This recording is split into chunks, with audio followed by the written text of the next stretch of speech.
Because unless you have the 300 grand to pay, you can't participate. And I just said, I don't like that.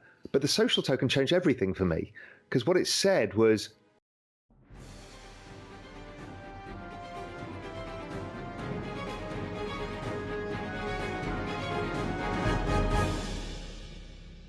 you bought a Bored Ape. You bought a Bored Ape. I did. And for a number of different reasons. Okay, tell me. And it's not to do with wanting to be part of a group of 33-year-old blokes. It's actually because I think that I have had a long-held hypothesis that the NFT world is morphing into the social token world, and that they're going to create network effects around these kind of projects, whatever they lead to. And I have been following this story. Then I saw Yuga Labs' purchase of the Lava Labs properties of Meebits and CryptoPunks. And I've also been following people like Timbaland, the music producer who had Apes in Production and has built an NFT record label. And you know, they presented it to the crypto event we had in Vegas, the takeover. Really interesting. I sat down with those guys and the Madden brothers to talk about what they're doing. Then I obviously saw Adidas getting involved with Bored Ape. Then we've seen the rolling out of the teaser of what Yuga may be doing with this cartoon or game, which is bringing together other crypto communities as well. That was really interesting. Then we've seen that Animoca is about to launch something, which we don't know what it is, but it's clearly a game of some sort. And then the social token drop. But for me, it's like, okay, this is a giant step forwards. And that's why I wanted a stake in that network. So I think of the NFTs as an asset within that network, whether it's digital IP or whatever, but the social tokens is how you reach mass scale. Now, yet to be proven, yet to know the utility, yet to see how this plays out, yet to figure out whether there's going to be staking. Lots of ... don't know, but the ... don't know tends to skew risk reward in the favor of it being something worth participating in. So that's my thesis. So Punks is Bitcoin, and Bored Apes is Ethereum. Yes. One you build on top of and has network effects. The other is a pure asset that has bragging rights, essentially. You know, and yes, I understand what you're saying, but we don't go to utopia overnight. It is a huge move towards a decentralized community that has some centralized elements, and I don't have a problem with that because there is no metaverse. There's no one single metaverse. So you either own the Ape token and be part of this one, or you choose not to.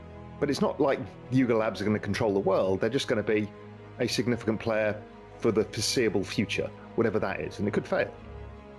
The general understanding is to launch a token, you could run into legal issues because there's no legal clarity. So you need one stage of removal from legal process because it's unclear. So that's what the DAO structure is used for. So the DAO structure, because therefore nobody fully owns it, it's community owned, and over time it probably broadens in its distribution.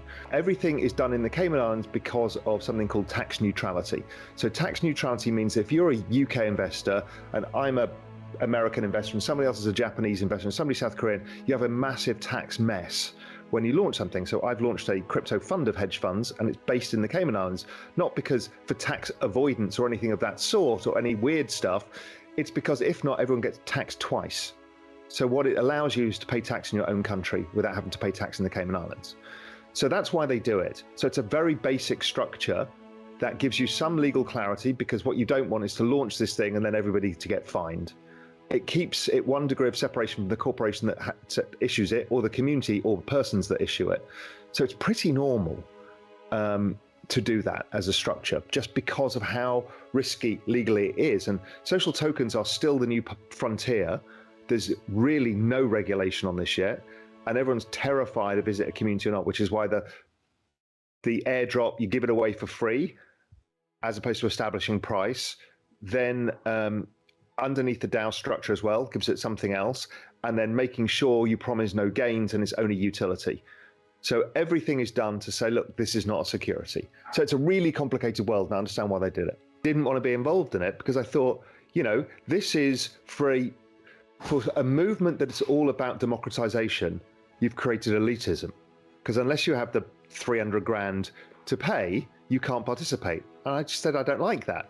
But the social token changed everything for me, because what it said was everybody can be involved in this ecosystem now, but only certain people can be asset holders, premium asset holders. And I'm like, okay, that's okay. That's good enough world. Now, could I fractionalize my Bored Ape? Sure. So that's down to me now.